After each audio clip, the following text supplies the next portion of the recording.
આજે 4 ફેબ્રુઆરી એટલે વિશ્વ કેન્સર દિવસ। અમદાવાદના સારોમાં એક વૃદ્ધ દર્દીએ બીમારીથી કંટાળી આપઘાત કર્યો હોવાની દુઃખદ ઘટના વચ્ચે શાહીબાગ ખાતે જીસીઆરઆઈ દ્વારા એક પ્રેરણાદાયી કાર્યક્રમ યોજાયો હતો। અહીં 500 જેટલા કેન્સર વોરિયર્સ એકઠા થયા હતા, જેમણે સાબિત કર્યું કે હિંમત અને સાચી સારવારથી કેન્સરને હરાવી શકાય છે।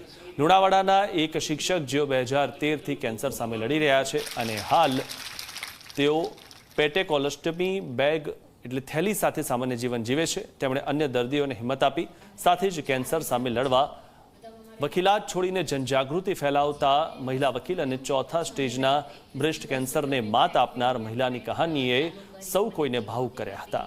જીસીઆરઆઈના ડાયરેક્ટર શશાંક પંડ્યાના જણાવ્યા મુજબ છેલ્લા 5 વર્ષમાં 1.25 લાખથી વધુ નવા કેસ નોંધાયા છે, જેમાં પુરુષોમાં મોઢાનું કેન્સર અને મહિલાઓમાં બ્રેસ્ટ તથા સર્વાઇકલ કેન્સરનું પ્રમાણ સૌથી વધુ છે। ત્યારે મંત્રી દર્શનાબેન વાઘેલાએ જણાવ્યું કે કેન્સરથી ડરવાને બદલે લડવાની જરૂર છે। તેમણે 9 થી 15 વર્ષની બાળકીઓને સર્વાઇકલ કેન્સરની રસી અપાવવા ખાસ આગ્રહ કર્યો હતો। જે રીતે હું મારા વિલ પાવરથી અને સમયસર એની સારવાર એનાથી બહાર નીકળી આવી, એવી રીતે બધી બહેનોએ જો એક વખત થાય તો પણ જો એ સમયસર નિદાન, સમયસર એની ટ્રીટમેન્ટ અને સમયસર એનું ફોલોઅપ કાયમ માટે રાખે, એની લાઈફસ્ટાઈલ ચેન્જ કરી શકે તો એ ચોક્કસપણે કાયમ માટે બહાર નીકળી જઈ શકે છે। કેન્સરના પેશન્ટો જે ડરી રહ્યા છે તો ડરવાની બિલકુલ જરૂર નથી, તમે બિલકુલ સાજા થઈ જશો।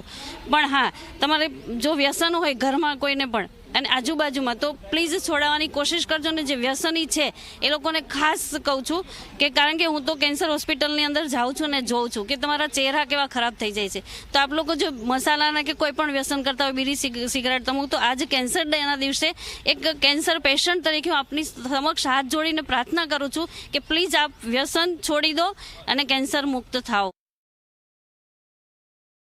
વ્યસન કરનાર માણસોને તમારી ખાસ અંગત સલાહ છે આપના માધ્યમથી કે કોઈ પણ દિવસ વ્યસન ના કરવું જોઈએ। વ્યસન કરાય એટલે ગયા અને એમાં તમાકુ, સિગારેટ, બીડી, આ તો ગુટખા, આ તો ક્યારે પણ ના પ્રવેશવા દેવું। દરવાજા આપણા ઘરના દરવાજાની અંદર ના પ્રવેશવા દેવું। જે 9 થી તો 15 વર્ષની દીકરીઓ હોય એને એક સર્વાઇકલ કેન્સરની પીવી જે આપણી રસી નીકળી છે એ રસી જરૂર અપાવવી જોઈએ, કારણ કે એનું હજુ સુધી જે પ્રચાર પ્રસાર થવો જોઈએ એ થયો નથી।